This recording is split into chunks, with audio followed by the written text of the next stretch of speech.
അമ്മ. വൈക്കം മുഹമ്മദ് ബഷീർ.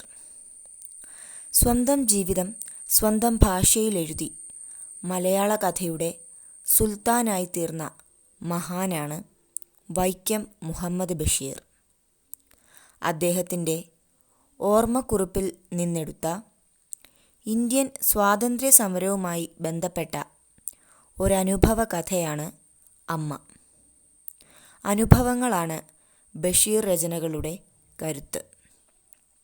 ബഷീറിൻ്റെ വിദ്യാർത്ഥി ജീവിതവും സ്വാതന്ത്ര്യ സമരത്തിലെ വീരഗാഥകളും അമ്മയെക്കുറിച്ചുള്ള നിരീക്ഷണങ്ങളും ഓർമ്മകളുമെല്ലാം അടങ്ങുന്ന ഈ കൃതി ബഷീറിൻ്റെ ജീവിതം തന്നെയാണ്.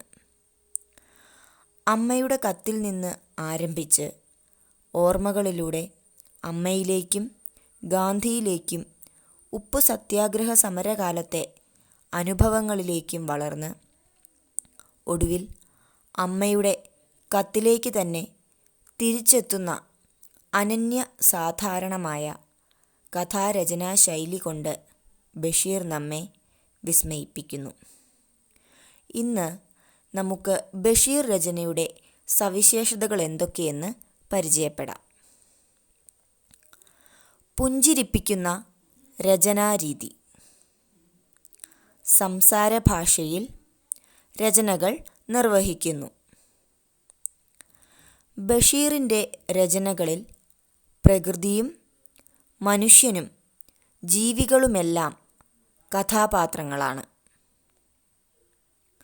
സ്വന്തം അനുഭവങ്ങളാണ് ബഷീർ ആവിഷ്കരിക്കുന്നത്.